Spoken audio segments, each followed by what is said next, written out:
to the neighborhood where it feels like your childhood. Your friendly neighborhood buy gives it her all, bringing you the local haul. All kinds of comics, classic and new, Marvel, DC, and indies too. Readers and creators in unity. Welcome to our community.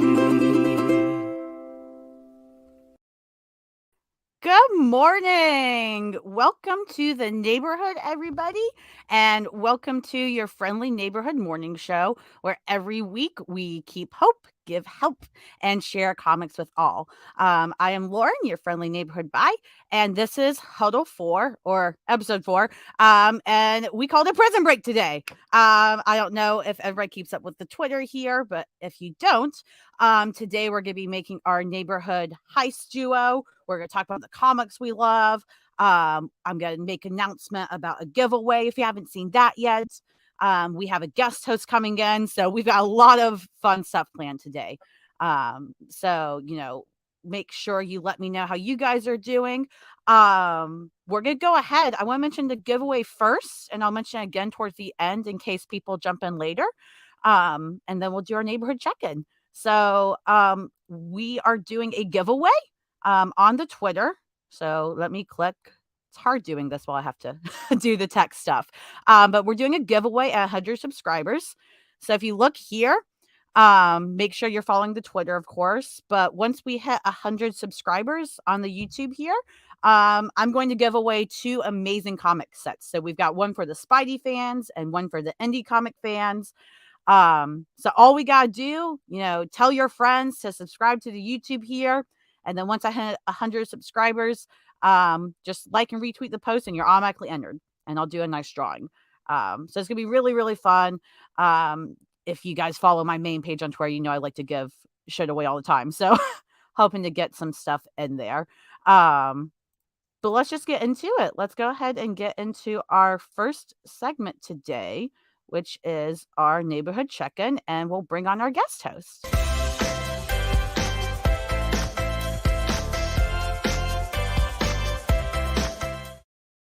All right. Let's say hi, Emmett. Good to see you.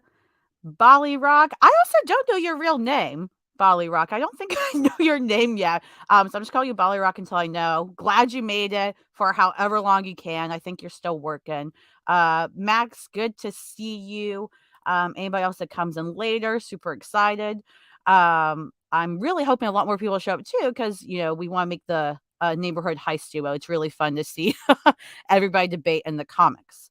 But with that said, without further ado, let's go ahead and bring in our guest host today. Some of you might know him as ICommentOnComics, but his real name is Chase. He's on Twitter. He's posting a lot of amazing stuff all the time. And let's bring him on. Let's bring on Chase. How's it going, Chase? Hey, how's it going? I'm good. Good. I am just really excited to have you because today's the first time we have actually seen each other and talked. Yeah, we do a lot of talking, but never voices. Right. Yeah, so it's nice to put everything together.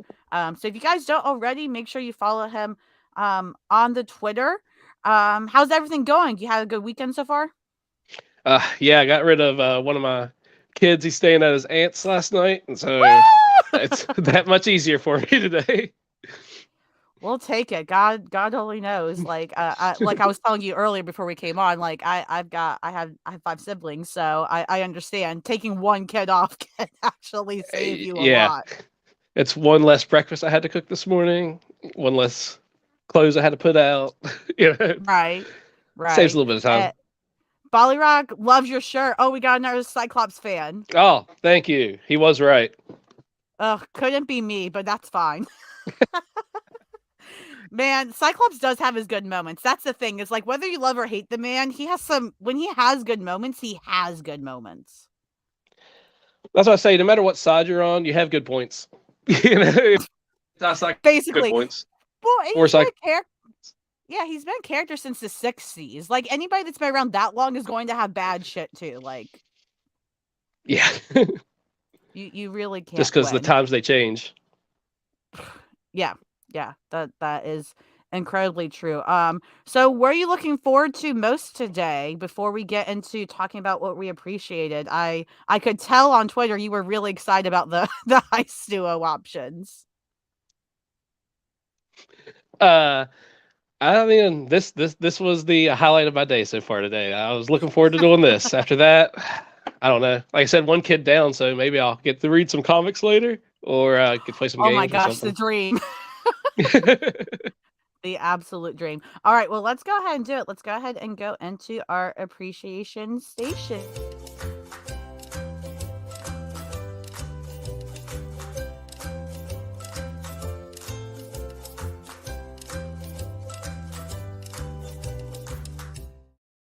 Well, Chase, so what did you get to read or watch or see this week in Nerdum? Well, I'm pretty much on a steady stream of only about 2 to 3 comics a day that I can sneak in, and it's mostly just been X-Men. I think I showed you earlier. I was reading. I got to read that one, That's a and it gorgeous was cover. awesome. It was a great Gambit Rogue Destiny issue. I loved it. I don't know what else I got here.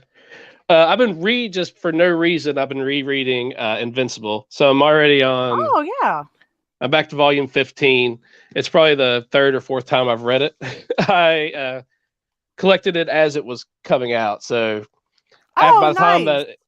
the time the whole thing finished, I was like, well, I could probably start it over again. I don't remember how it started, so I read it again then, and now every couple of years I'll just pick it up and go through it again. It's really nice to have stories that you reread that much because I don't reread a lot of stories anymore. Particularly because there's always so much new stuff to keep up with, I feel like.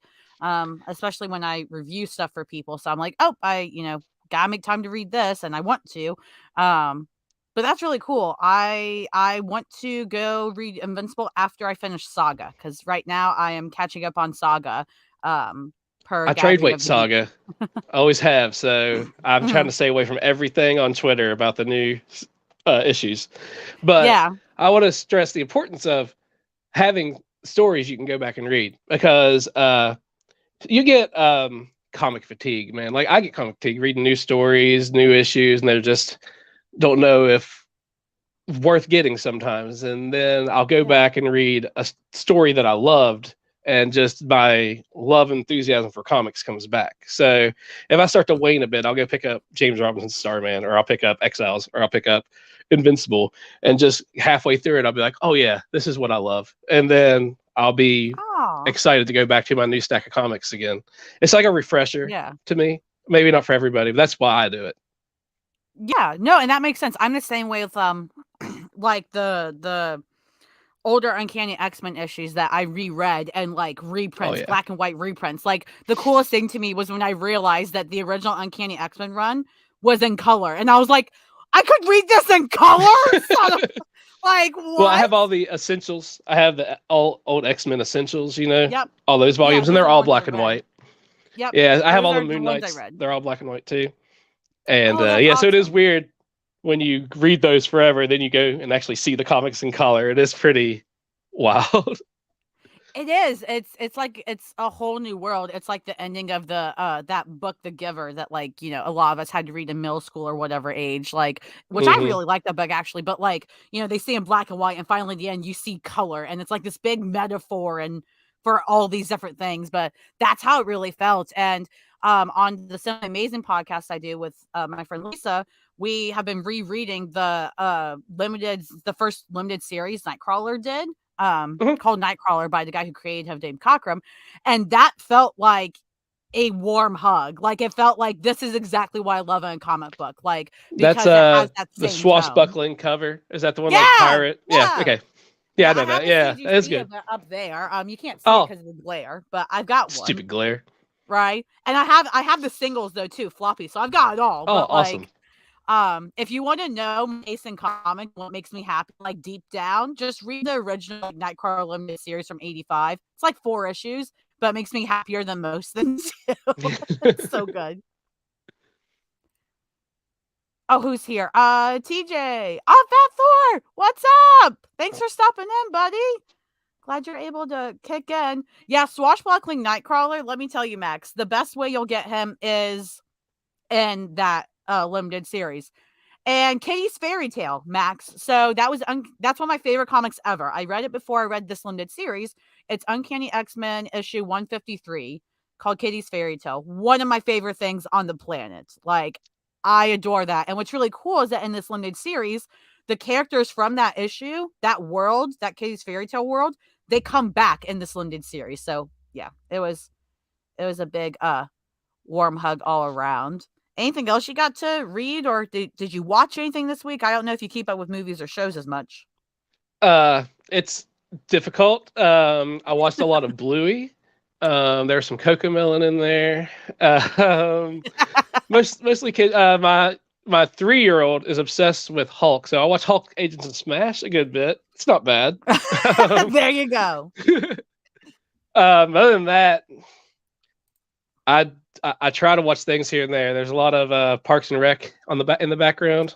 That is my comfort show. Did you see my coffee mug is? Shut up! I love that. I did not see it. I love that. I can't tell you the newest thing. Turning Red. It was pretty good. I watched that with my son. Yeah. Yep. I actually finally watched that too. It was hard for me to watch at times because I was like, God, like I was watching, I was like, I probably was like this at 13. I hate that for me. Like, what the hell is this?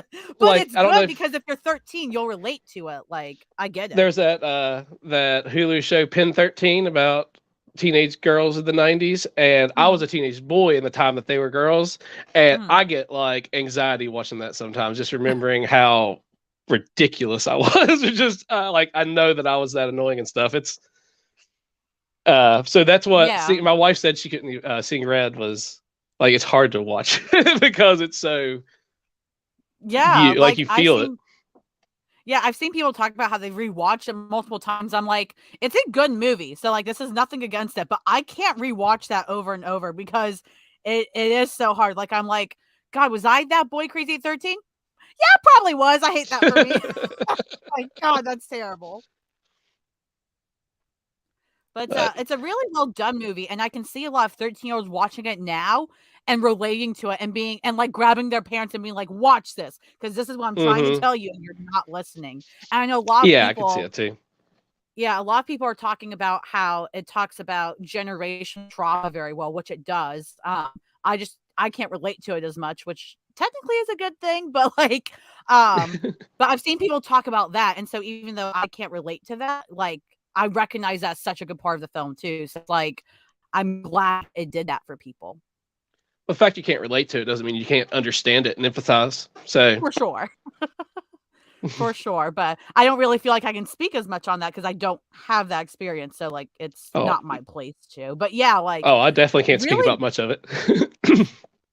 But it was a really good film, and I hope they don't try to do a sequel for it because I don't know how you would, and also don't like let it be what it is.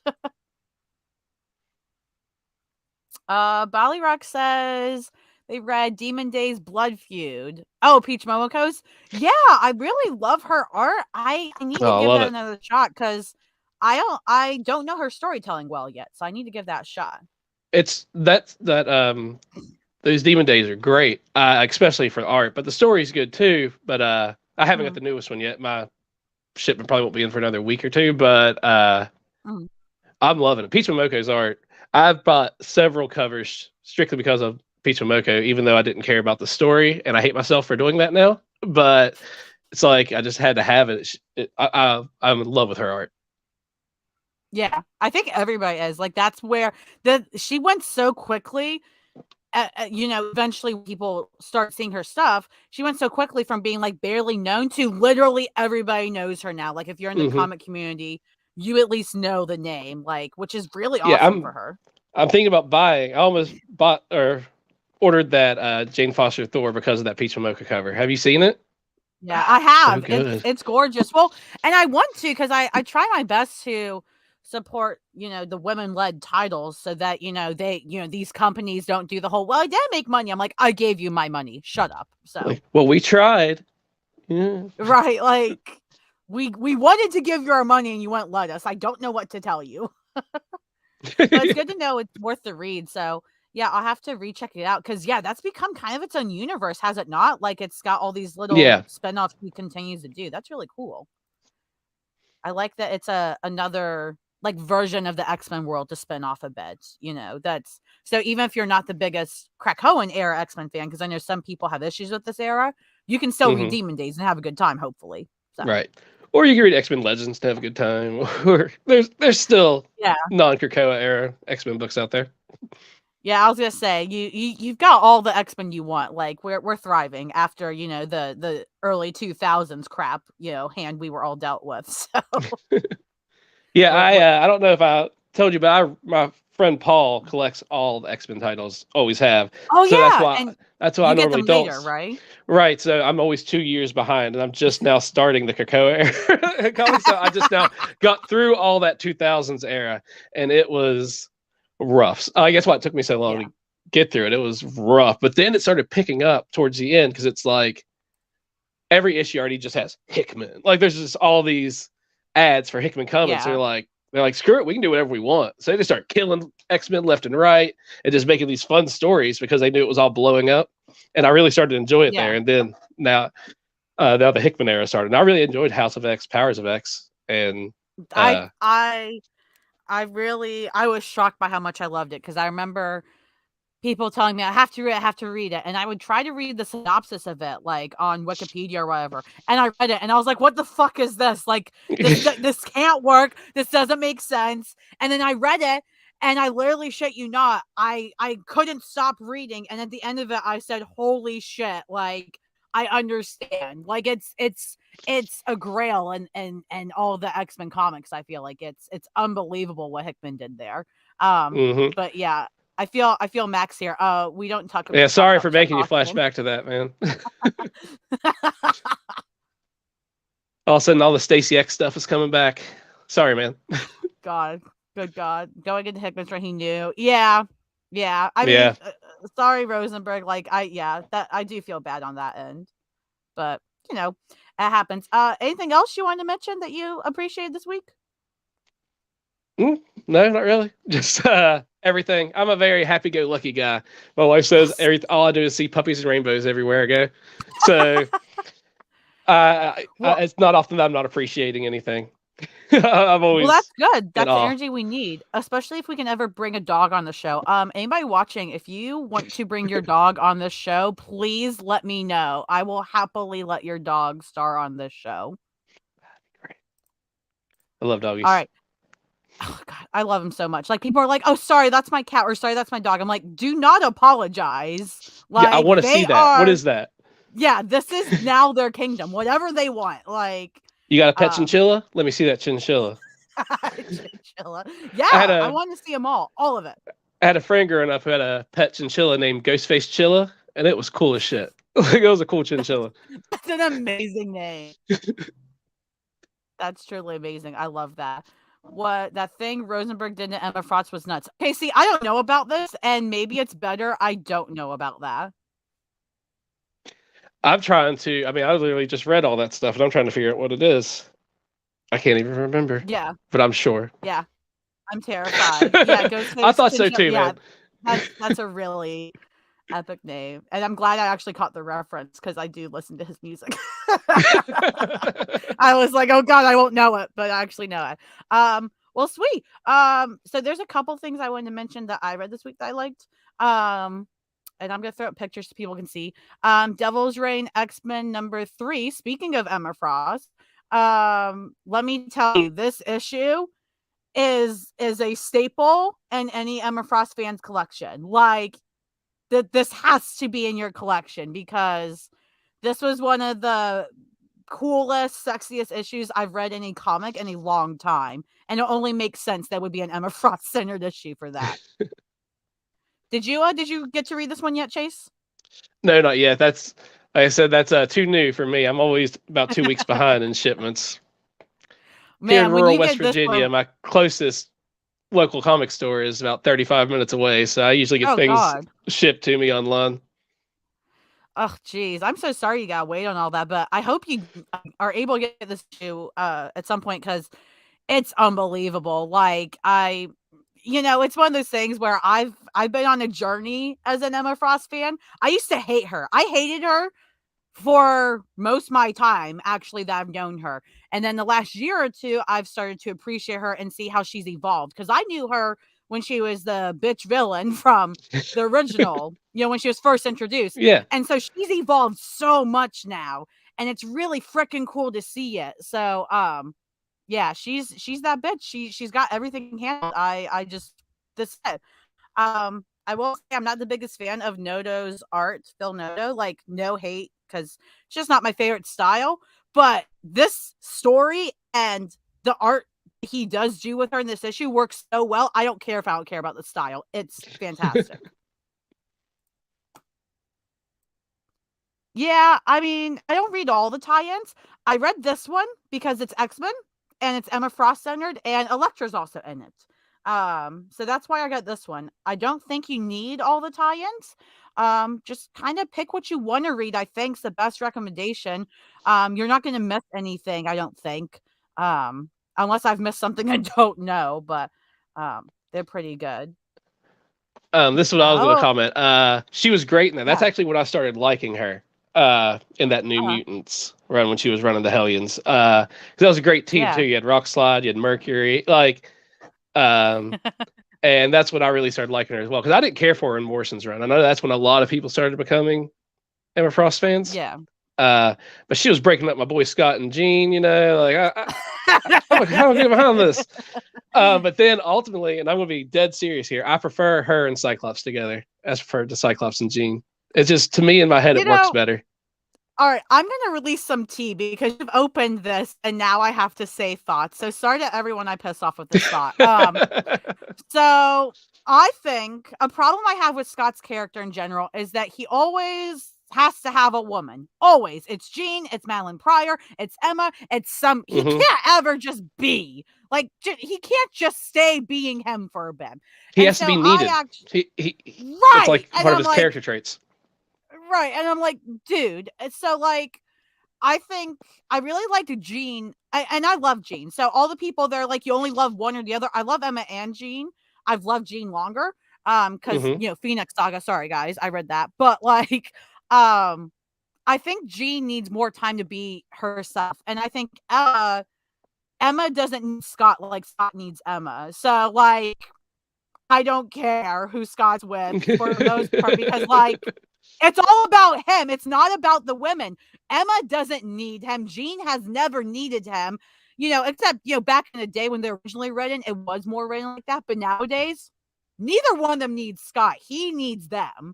So I think that's something people have to realize in these arguments about the couples. It's like, you're just whining like Scott. Like, yeah, Scott needs to be needed. He has to have someone there but he keeps choosing women who are more powerful than him too. Like, so he needs to feel needed, but he also feels incredibly insecure. Like, so he feels like he can never do enough. I agree. He needs to get some Scott time. Look inside, see what you really need. What are you really missing? I mean, the dude fell off an airplane. He has brain damage. His parents, he thought were dead. They disappeared, never came back. His brothers went missing. Like, he's got some issues that he has never internally worked out. And he's trying to fill that hole with relationships, Always. I mean, it's like, I don't know if anybody else has real life experience with this, but I know people since high school that they could never be without somebody. Like, the second they were broken up, a week later or even days later, they were with somebody else. And it was like, I mean, maybe some people can do that, but I personally can't relate to that. And so that's kind of like, I feel like Scott's like that. It's like, dude, you need to take time. Even if you think this is what you need, you probably need some, just as you said, Scott time. Make that a t-shirt, Scott time.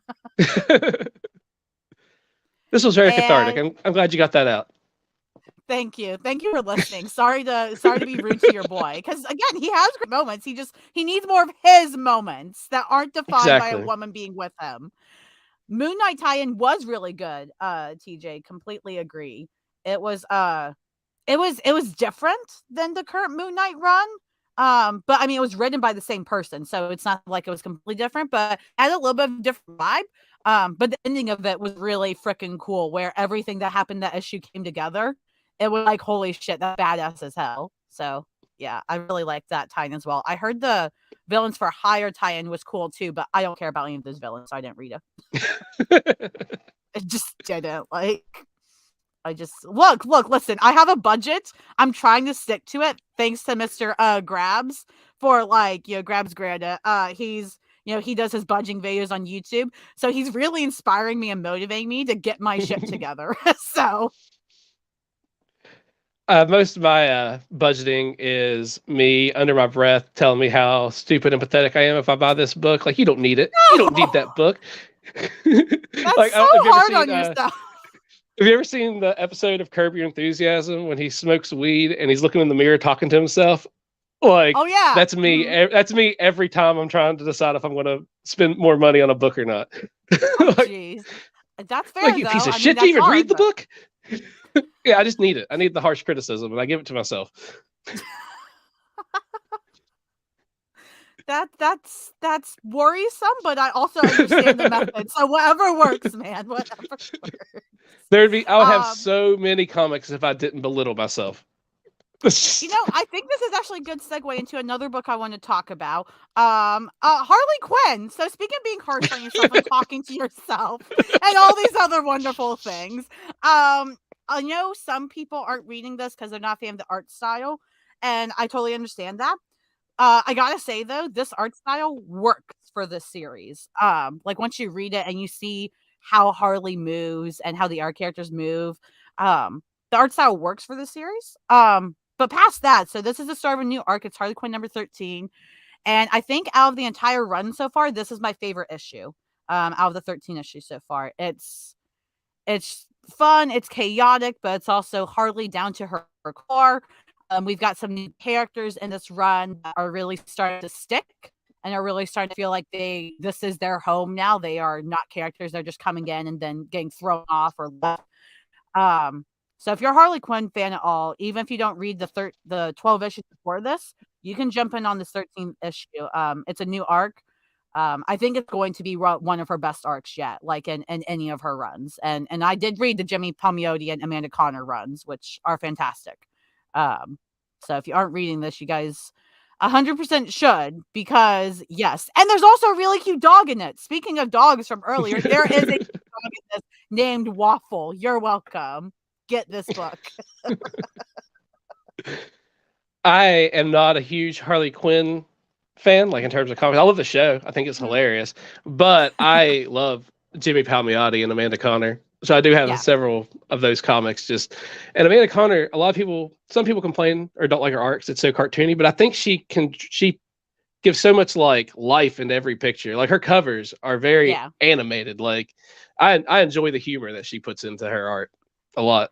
Yeah, and yeah, her stuff can be hit or miss with me at times. But I agree with you overall. Like that's why her art works so well and why I think she still is as popular as she is, even though there are people that really don't go for it. It's because it is so animated. Like you're right. She breathes so much life into it. So like, I remember in those runs, I really liked at that time where they were having Harley and Power Girl team up and how Harley would like always hit on Power Girl and drive her crazy. That shit was hysterical every fucking time.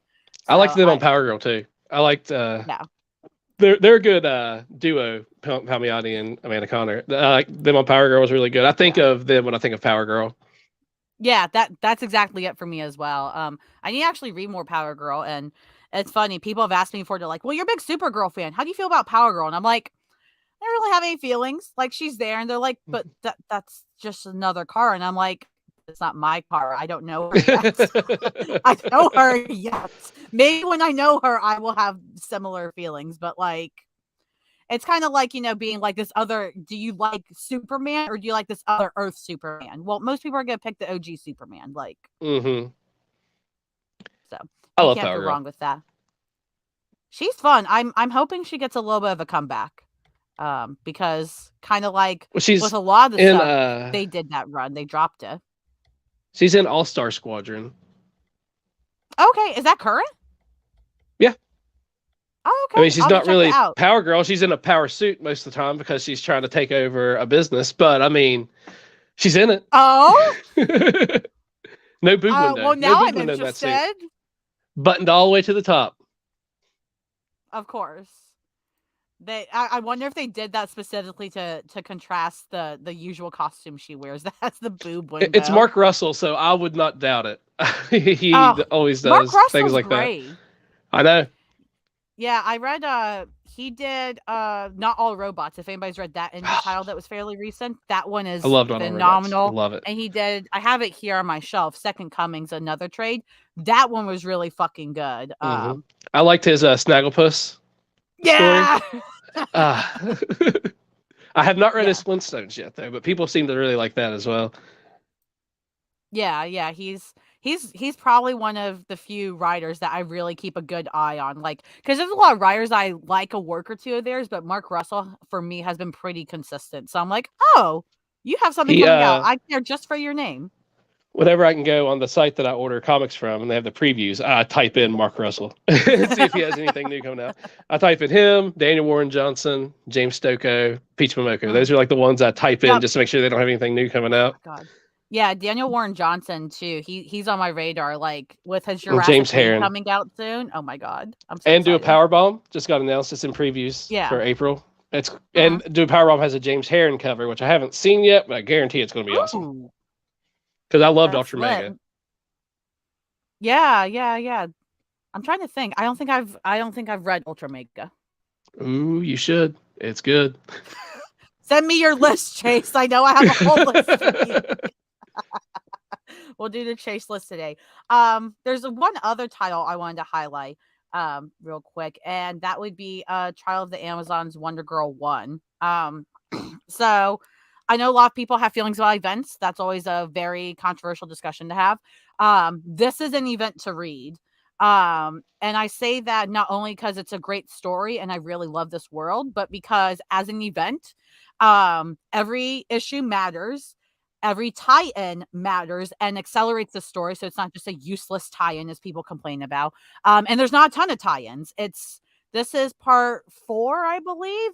And I think there's only going to be like 6 or 7 parts, and that includes all the tie-ins. So it's just, so it's a really great read. I think this is the time for the Amazons and the Wonder Universe and all that. They're finally going to get their own universe, which they should have had. Like the Bat family has their own universe, and the Super Fam has had theirs. Where have been theirs?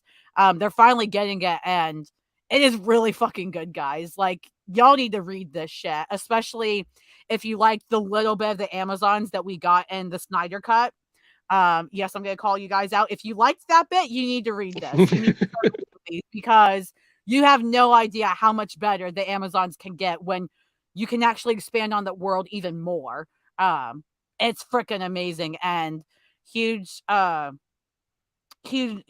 out to Stephanie Williams, who she's been doing the Nubia and the Amazons run. And she really seems to be kind of the unofficial leader of the Wonder Office right now. So, like, she's killing it. She's doing amazing, guys. So I haven't read this, but does this go off of the lore from like the Phil Jimenez Wonder Woman comic, like that they were building up all that? I can't say because I didn't read that. I know the Amazon they take book. Some of the yeah, they take. Oh, not that one. Oh, I know what you're talking about now. Are you talking about the Historia, Wonder Woman Historia? Yeah, Historia. Are they taking that lore, and that's what they use? So those are two different things. But the Wonder Woman Historia lore does influence what's happening in this, and does influence some of the new lore they're adding in here. Because in this new stuff, they're using some of the older lore, and they're continuing to add new stuff in, like Stephanie Williams has done so far for the Nubia limited series. Okay. So, if you like the Wonder Woman Historia, which is one of the best books of last year by far, and will continue to be one of the best books this year, you will love this stuff. I mean, Joelle Jones, so everybody loves her too. Joelle Jones, she did the writing and the art for this issue, and she's always hit or miss for me with her writing. Her art's always great. Writing's hit or miss. She does both her phenomenally art's always great. Here. Did she do all the covers for 52 back in the day? Was that her? I have no idea, actually. I'd have to check. I don't know. That's a good question. I feel like it might have been. Anyway, sorry. It might be. No, that's a good question. But yeah, like, She did an amazing job of this issue. Like, her art was on point as always. If you like the Wonder Woman Historia art and all those gorgeous splash pages, you get some of those here from Joelle. Phenomenal. And her writing was also on point. And this is a great way to, this is a more Yara Flor centered issue, but there's also another character that gets some spotlight here that I won't spoil, but she's needed some spotlight too. So they did a really good job. So y'all should definitely give this event a shot, whether you pick it up after it's done or you try to catch up. It's beyond worth it. I'm beyond impressed with it. I love that thing so much. And I think that is all I really had that I wanted to talk about and appreciate this week. I mean, like you said, Chase, like I watched Turning Red a week or two ago, and that was a good movie, but hard to watch for me. And I think that's it. I saw the Batman. I don't know if I've talked about that on here yet, but I saw the Batman. That shit is amazing. I'm You haven't seen it yet, have HBO you? Max waiting that one. Yeah. Yep. Nope. Hard to get to movies. I know I use my kids as excuses a lot, but hard to get to movies with kids. That's why we have. That's why we pay for HBO Max and Disney Plus. So we Yeah, can I was watch gonna it on say, those I when don't they think come you'd out. want to take your kids to that one, depending on how young they are, because But they just being able to get will. away from them to go to it is the biggest thing. That's true. That's a good point. The life But of yeah, the guys. stay-at-home parent. Oh, God. Yeah, see, again, like I told you earlier, I'm not ready for that. Like, I'm just, I am not ready.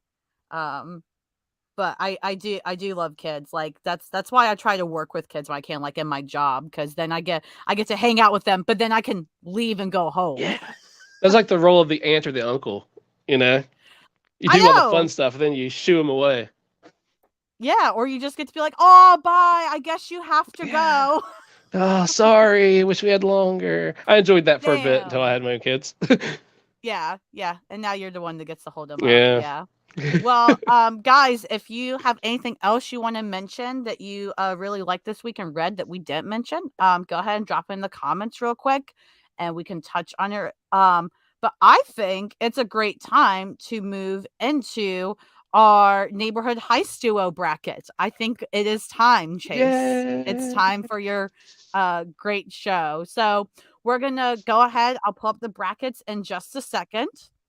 And we are going to decide our heist duo. So just to make it easier, I didn't do a whole team because that would take forever.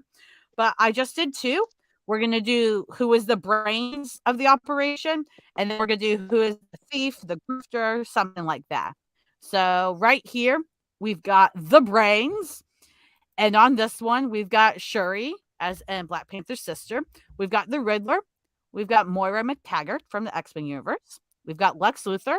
We've got Oracle, as in Barbara Gordon. We've got Beast. We've got Dinosaurus, as suggested by Matt on Twitter. And then we've got Mr. Sinister, which I think is a very fun and chaotic choice.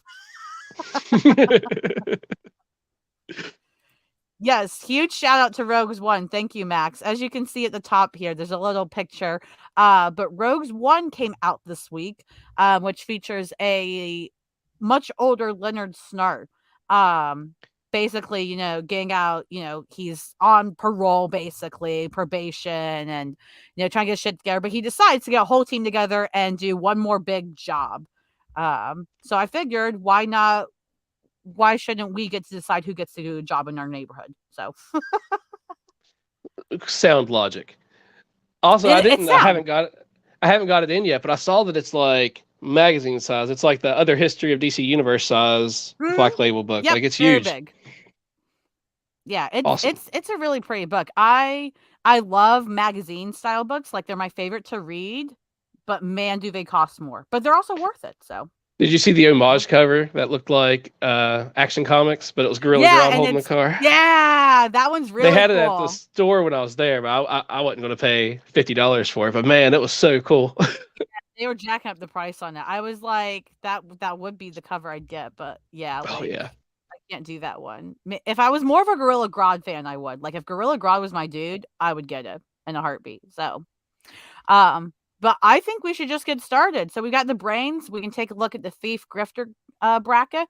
We've got the Prowler from Spider-Man. We've got Gambit. as suggested by Bali Rock. We've got Peter Quill. We've got Catwoman as suggested by Matt. And like she wouldn't be on here. Like, come on. We've got Storm. We've got Black Cat as suggested by Bali Rock as well. We've got Huntress, and then we've got the Shade, which you suggested, which I can't believe I would have never thought of that. Because when you suggested that, I was like, damn, that's a good point. Yeah, not that I want to be biased here, but I think we know where I'm going with this. Right. Well, let's get to it because I see Emma is ready to throw in his vote. So I think Emma is ready. So let's all be ready. For the first one, Shuri or Riddler? Chat, let me know who you think wins that one. Who you think would be the better brains of a heist operation? I think depending on how many people are in the chat today, I might have to vote. So we'll see. But we'll start with you, Chase. Who do you think between Shuri and the Riddler? Well, if I want to break it down here, I think that Shuri is obviously the smarter of the two, but Riddler knows a thing or two about heists, and he's a lateral thinker, or unilateral thinker. I mean, if it's going for a heist, I'd have to go Riddler. I think. No offense to Shuri. Oh, okay. We got one dissenter. So we've got Emmett saying Riddler, we've got Max saying Riddler, and we've got Bali Rock saying Shuri. I don't disagree if you're going for brains, but it is the brains. But I'm trying to think of like as a heist. But if we're going with just brains, then it would be Shuri. Yep, I think we've got 3. So I think we're gonna do. I think Riddler's got that one, which is no surprise to me, especially after the Batman came out. Everybody's like Riddler. So I get it. All right. And we've got Moira McTaggart or Lex Luthor because it's a crime. That's funny, Max. I like that. I don't know how you don't go Lex on this one. I mean, is there another master criminal like that? Even when he loses, he still kind of wins like every time. I don't know. He has so many contingency plans. And Moira, I mean, maybe if she dies a couple times doing it and figures it out as she goes. Yeah, I mean, she can die and come back, guys. Like she's a trial by error type person, and she is dedicated because she waits 20-some years before she puts her plan into place every time. What's up, Chris? No. You joined just in time. We are debating Moira versus Lex Luthor. So far, it looks like Luthor's got the vote. He's got mine. Sinister won, yeah. No, we haven't gone to him yet. We'll get to him, Chris. So, all right. If you need to get a last vote in, feel free. But it looks like this one was a slam dunk for Lex, which, again, is no surprise to me here. So we're going to move Mr. Lex over here with the Riddler. Oh God, ew. I hate that. All right. So next up, we have Oracle as in Barbara Gordon, and we have Beast from the X-Men. There is a right answer here, everyone. If people get it wrong, I don't know what I'm gonna do. I might have to leave. No, I'm kidding. The thing is, one of these characters I love, and the other character I could make a rug out of. That's a way to put it. I want to go with with Oracle, of course. Oh, God bless you. That's everybody's saying Beast. Why does the live chat hate me today? Because they want to destroy time around us. The worst part is that even if I vote, it's still 3-2. So unless somebody wants to jump in, the Beast has it. Damn it! As he would know, they're turning Beast into Dark Beast. Just stupid Beast. Well, he's basically a villain now. Like I know. They've butchered his character. Which I guess we're doing a heist, and it would be villains, and I guess. And here's the thing. Oracle is interesting because she has a whole network, so she can get blueprints like that and everything. Beast can't do the same level as Oracle. He's incredibly intelligent and they do very similar things, but I feel like Oracle has a little bit of the edge in terms of planning the heist and being able to guide somebody through the heist as they're doing it, like saying, oh, turn left here, there's a guard. Like, but I totally understand the Beast as well, because he is a smart guy. He's the scientist dude. I get it. Way to play both sides. I have to, man. I have to. I look. I got it. The live chat has it, man. They have it. Such the politician. We.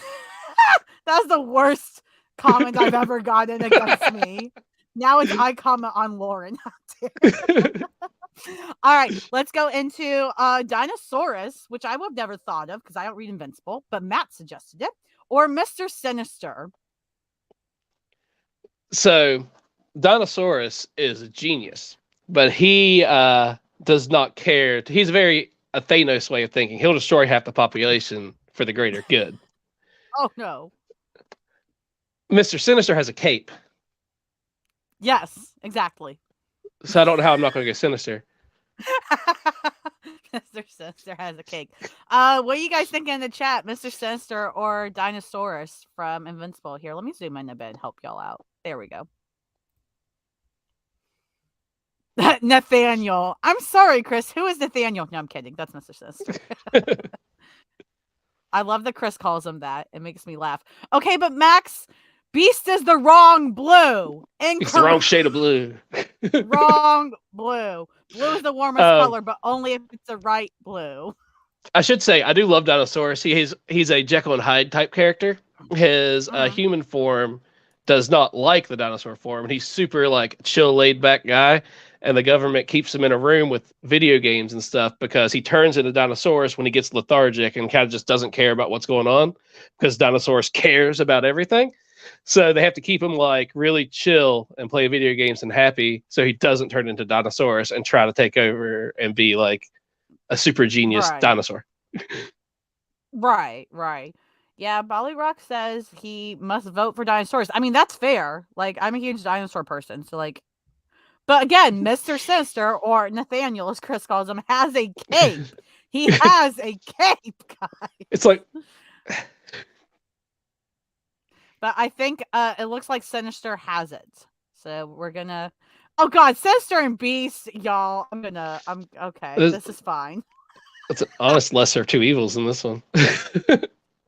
All right, so we've got Riddler versus Lex Luthor. I feel like it's either really obvious or people are gonna want to be really chaotic here. Exactly. Oh, he does have a beard now. It's the beard. The beard has it. You're right, Chris. I mean, it's got to be Lex, right? I mean, unless people are just really riding high on the Batman.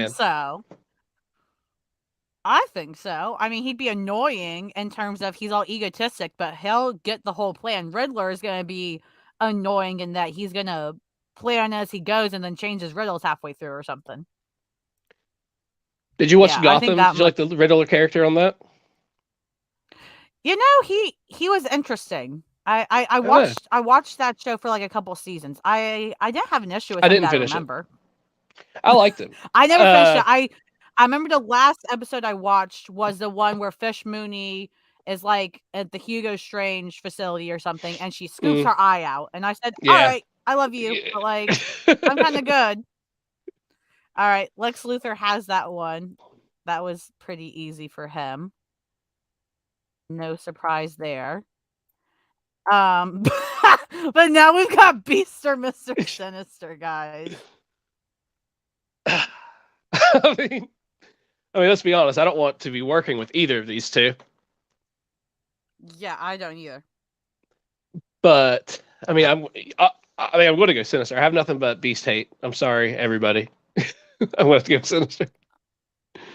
I mean, me too. I have nothing but hatred for Beast. But you guys won bringing him over Oracle for some reason. So you guys will have it again if you believe. Can you imagine your choices are Beast or Lex Luthor to work with? Like, oh, that's kind of depressing. So you said Sinister, Chris said Sinister, and we've got Max saying Beast. So right now it's 2-1 in favor of Sinister. So if somebody has feelings about Beast they want heard, speak now. I mean, it would be kind of hilarious if Beast goes on to beat Luthor too. That would be funny. I think I like where this is going though. Yeah, so it looks like the Essex, the Nathaniel Essex, have it. yeah. Right? going to be Sinister versus Luthor for the final one, guys. This is the crossover we all wanted. Right. You're either in great luck or you're in a fucking mess. All right. This one, I think people might have more feelings about.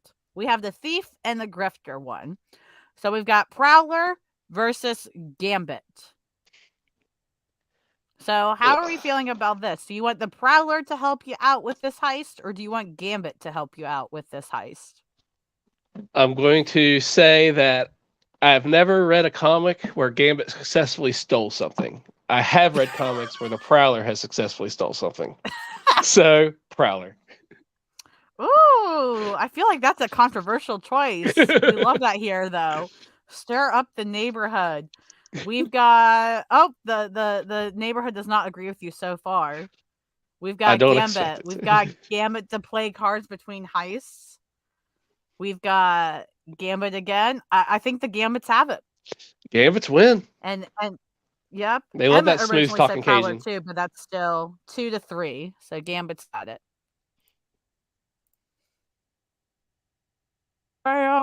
Alrighty. Okay, this one I feel like is the most obvious one. Okay. Yeah. Peter Quill or Catwoman. Come on, let's all be honest right now. I mean, it's Catwoman. It Once again, successfully stolen many a things. And will continue to, including Bruce Wayne's heart and every bad woman, anybody's heart. Like, did you read the Batman Catwoman Christmas special? I did not. So Hi, good. Ian. Ian, you came in just in time for Catwoman. I love that. It's so good. It is so incredibly good. It's just their whole life together. Yeah, I'm interested to read it. Yeah, Bruce and Selina are an interesting ship because when written well, I like them a lot. When they're written cheaply or kind of sloppily, I don't care for them because it feels like a very cheap ship to throw together nowadays. Mm-hmm. But I'll have to take a look at it and see because I've heard good things about that comic a lot. It is really good. Yeah, Max says it was good.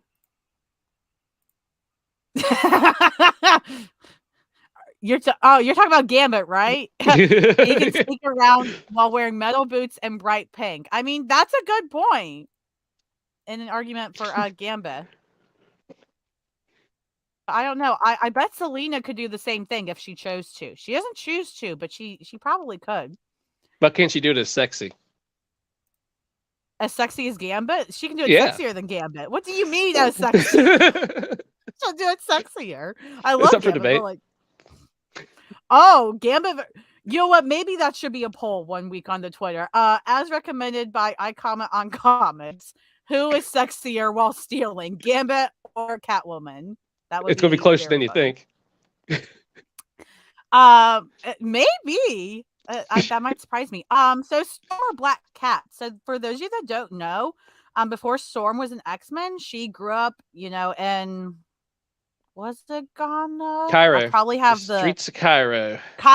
Okay, gotcha. I was like, I know I got the country wrong, damn it. But she grew up and she stole a lot. She lived off, stealing from, stealing on the streets and stuff. And then Black Cat, of course, Felicia Hardy. She is the next generation after her father in stealing. So what are you all thinking? We've got a cat, and we've got a Storm. I got a cat. All right, so we've got 3 cats and 1 Storm. And my reasoning is that Storm had to be a pickpocket to survive, but then not long after she was praised as a goddess. That's a suddenly point. She just had everything given to her, and she didn't need to. And then she became a leader of an X-Men. Like, Black Cat's stealing shit now. She's been doing it since she was a child, and she's doing it now. Storm, she doesn't need that anymore. Ian, aren't Storm and Catwoman the same person? They're both Halle Berry.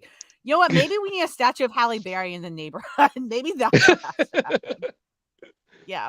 Yep, Black Cat has it for sure. All right. Huntress and the Shade. Actually, I kind of like this one. This is different. I mean, my choice is obviously the Shade. in this one. I think I said to you earlier, what's the Shade's name? Richard Swift. Dick Swift. He's a swift dick. He's swift at being a criminal, but he's also a dick about it. I don't know who else you would want to steal things. He can go in and out of shadows. Like, come on. Yeah. Shade. I mean, that's it. That's the TED Talk, guys. Like, I mean, think do you you're want Huntress or completely do you want a right. swift dick? Right. Like, Shade is winning. Throw some shade. Yeah, absolutely.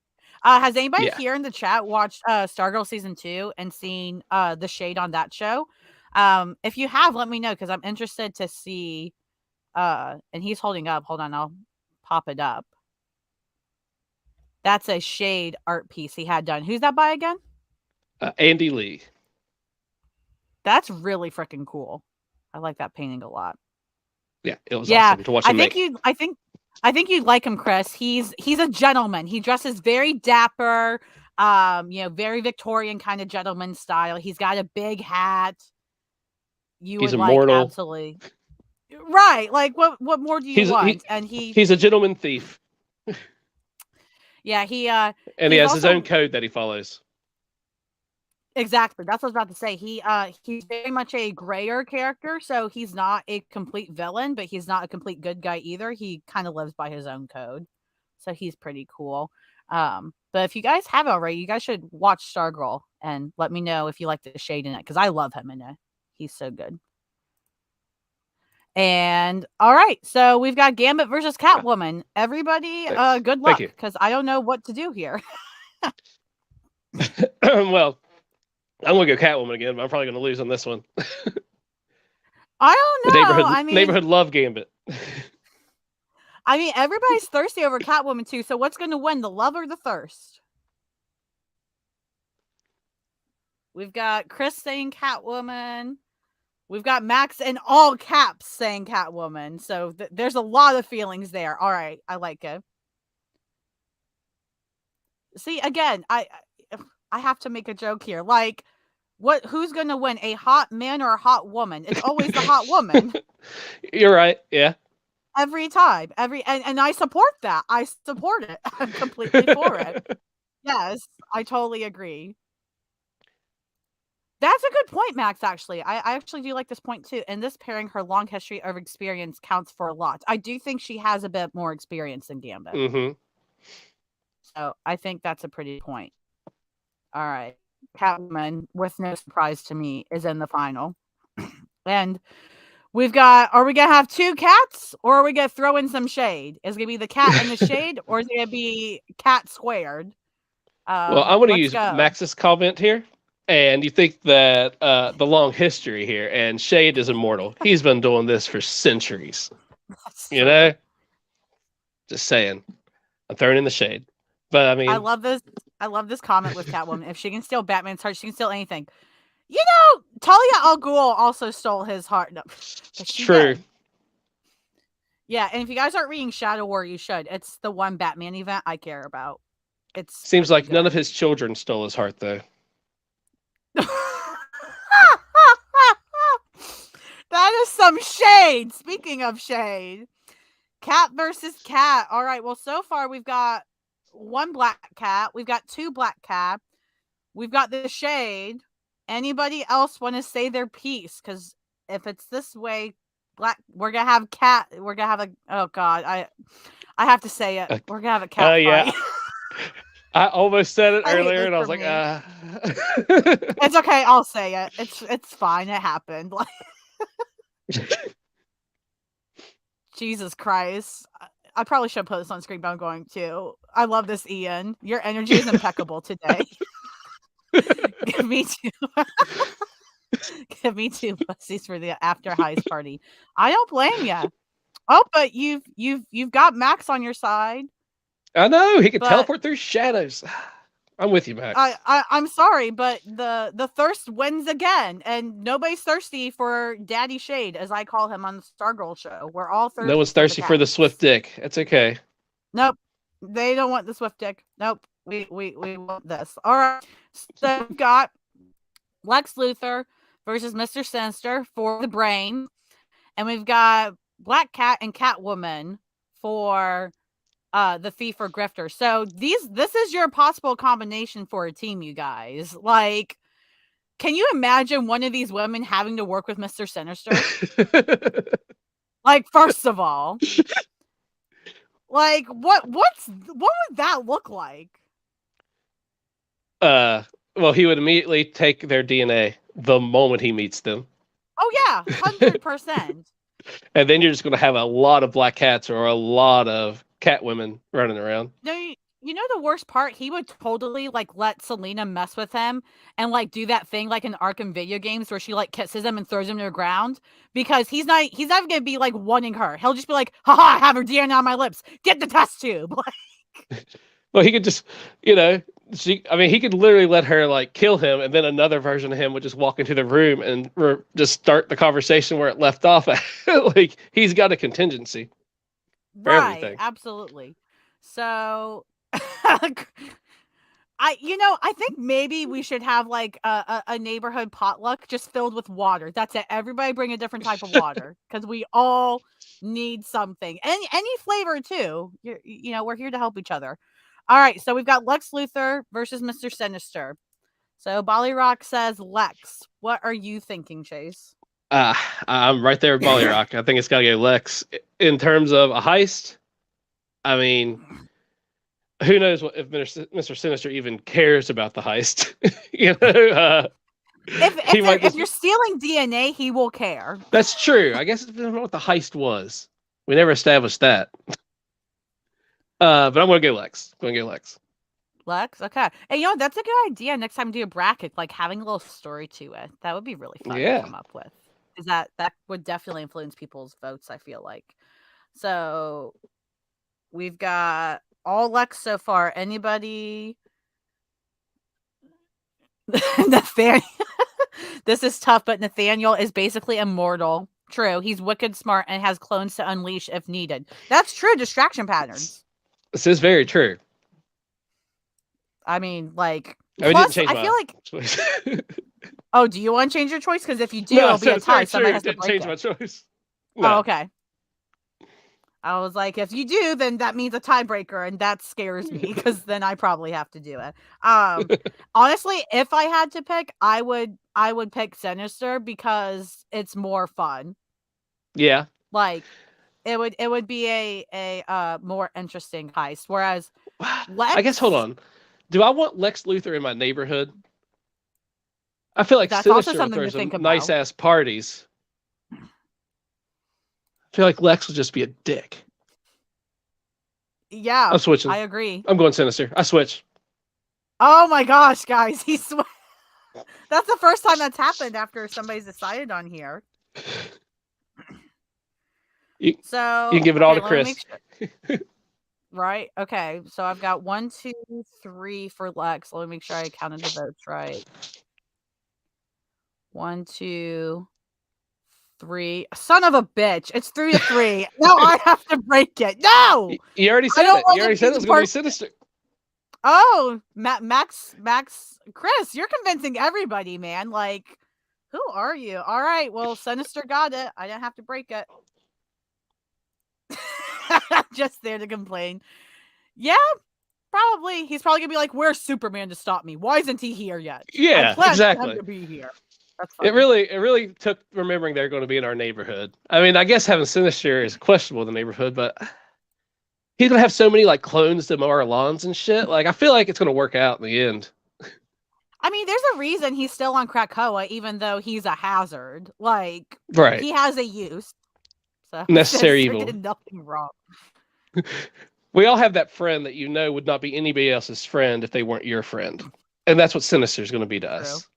No one else will have him. This is absolutely insane. I've never seen the vote swing like this before in here.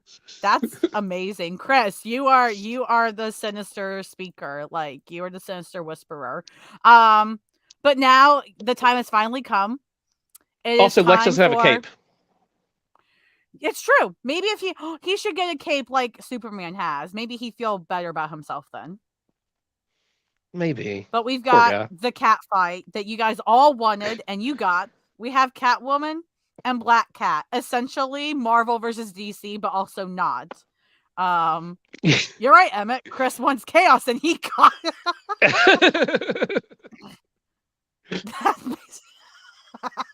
That's you. Oh my gosh, a Jake Gyllenhaal gift instead of a Nick Cage gift? You really are choosing a gift, not gift. You really are choosing chaos today. Gosh, we're getting Jake Gyllenhaal today, not Nick Cage. Oh my god, something's wrong. All right. Place your votes, Catwoman or Black Cat. Who are we making work with Mr. Sinister to do it? It's like choosing the same character. But I'm gonna go Black Cat. I think she is sassier and be more playful with Mr. Sinister, whereas Catwoman probably wouldn't want to deal with his shit. We've got 2 Black Cats. We've got 1 Catwoman from Emmett. I go Felicia Hardy. She can grift, steal, and plan. Yep. The grifting part's the important part too, because I can't think of any times that there's probably some, but I can't think of them where Catwoman has done more of the grifting part where you have to act like somebody else. She pretty much stays in the shadows. She became Kingpin, basically. I didn't know that. What is that? What's that about?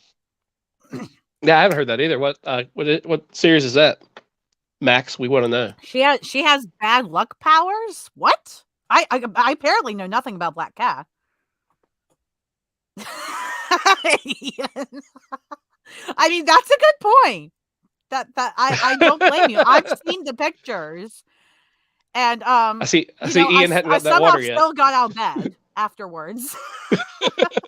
Somehow, I don't know. So yeah, it's funny. I know somebody who met Zoe Kravitz, and I was like, "Are you fucking kidding me?" I just how are you alive? Wild. All right, I'll go with Black Cat. Okay, so we've got 2 Black Cat, 1 Catwoman. We've got a 3rd Black Cat. We've got Selena. We got Black Cat. I'm really surprised by this, actually. I thought for sure it was going to be a definite, like, Selena, everybody. Oh, during the recent Spider-Man run. She became a top mob boss. Really? Well, now I kind of want to read that Spider-Man run. I know she had her own series for a little bit. She had a Black Cat run. I think it ended recently. I think you're right on the bad luck powers. I remember something about that from a video game I played, but I never knew the origin of it. So that's good to know. So like similar to wait, what? Oh. Batman would go after Catwoman. Spider-Man would be like, Felicia. That's true. Yeah. Oh, so Black Cat has like domino powers? In the 80s, she had bad luck powers. So opposite. Oh, that sucks. How can we figure a burglar? Bad luck powers. Yeah, Chris just asked that as well. This is interesting. Like, I really didn't completely know that. Max, get into the room. Just tell us all about it. Right? Jesus. I think that's why she and Spider-Man broke up. And then, oh, wow. Yeah, imagine you're doing something with bad luck powers and you just keep getting screwed over in life because, like, that would be rough. All right. Well, I think that has it. I think it's pretty. This is not the pairing I thought we were going to get at all. No, not at all. I was convinced immediately that Lex Luthor would win. Like, and it's all Marvel. He almost did until Chris came in. Chris came in and said, "Excuse you all." So you don't know the Nathaniel Essex I know. Sinister did nothing wrong. Chris, wait till you read Immortal X-Men on Wednesday and come talk to me. There was a really good X-Men Legends issue. It might have been like number 10. That was Sinister issue. That was great. It was really good. Like it's like a meeting of the minds issue. He has like Apocalypse and Xavier, pretty much people who are like on the Quiet Council now, but this is supposed to be back in the day. And it turns out they're all clones, and he's just using them to just kind of get an idea of how he should do things. So he's like running off of clones of all these people that he made. It was a really good issue. That's awesome. Yeah, I never read it. I kind of want to get it now, though, because, yeah, anything with Mr. Sinister and Chaos is a joy. Yeah, that's just you did your job. Usually the X-Men Legends are 2 issues, like 1, 2 is one storyline, but this one was just standalone. It was just one issue Yeah. about Sinister, and it was really good. Yeah, that was like a X-Men Legends 12 with Kurt and Kitty in pre-Excalibur time. That was a one-shot as well. I think Kingpin gave her the powers, so keeping that secret from Pierre caused a rift. Huh. Man, that you know what? How you make a Spider-Man story? Throw in a secret and tear people apart emotionally. There's a Spider-Man story. Like, my goodness, that's harsh. Poor Felicia. She deserves better. Well, she got better today because she is our part of our neighborhood heist duo with Mr. Sinister and Black Cat are our neighborhood heist duo. How does everybody feel about this? So are they in like a duplex in our neighborhood, or are they in a house together? You know, they're just going to be right in front of the bank. I will get the picture up there tomorrow. Got it. It'll be on the Twitter. And you all can see what they look like. And I mean, hold on. I want to point this out. I've meant to do this earlier and I forgot. So this is our neighborhood, guys. We have our neighborhood's finest, Wonder Woman and Nightwing, right in the roundabout of our neighborhood. I mean, who needs Superman and Batman when you can have them? But then we also have our best neighbor, who is Mystique. And now we have our neighborhood heist duo of Mr. Sinister and Black Cat. I mean, this is really turning into a neighborhood. not a great neighborhood either, if I'm gonna be honest. I think it's diverse at least. Like it's getting there. It's starting out.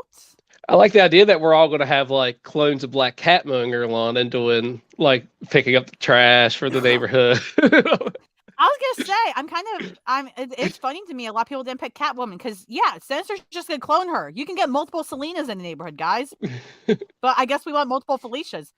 Like, I guess people see all the issues where her ass is drawn that certain way. And if you've seen a Black Cat that way, you know what I'm talking about. Like her zipper doesn't come past, like right at her belly button is when it stops on every outfit. Mm-hmm. She needs to figure that out. It's like J. Scott Campbell art, I believe. Jamal Campbell? Or no, J. No, J. right. Scott Campbell. Yeah, the other one. Yeah. Oh yeah, people complain about his stuff a lot. It's just very hypersexualized. Yeah. Big lips, big eyes. Yeah. Mm-hmm. Yep. Wow. Max said bye. You know what? Maybe she'll visit again, guys. Maybe we'll have to bring her back.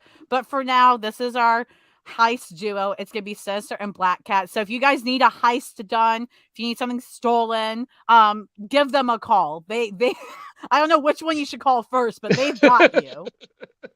They're going to take care of you just fine. So be sure to look out on the Twitter because I will post pictures of them in our neighborhood, and I'm really excited to post the first full shot of a part of our neighborhood with all these people we've brought in so far. I feel like Sinister's a person you can go borrow a cup of sugar from. You know, I think he'd be more than happy to give it to you. A cup of sugar. He might request your DNA first. Then he'll give it to you. The moment you there's a little needle on the front doorknob, takes it the moment you try to go in, or on the doorbell. He's got it already. You know. Right. Yeah, I think he could be. I'm excited. And again, if you're a Mr. Sinister person or you want to see more Mr. Sinister, because you're curious, for those of you that got part of Swing Vote by Chris, you should definitely check out Immortal X-Men coming out next Wednesday. There's a lot of stuff that happens of it. A lot of it involves Mr. Sinister more than you know. It's a really fun issue, very chaotic. But with that said, I think we should start wrapping it up. So let's go ahead and do our neighborhood huddle real quick.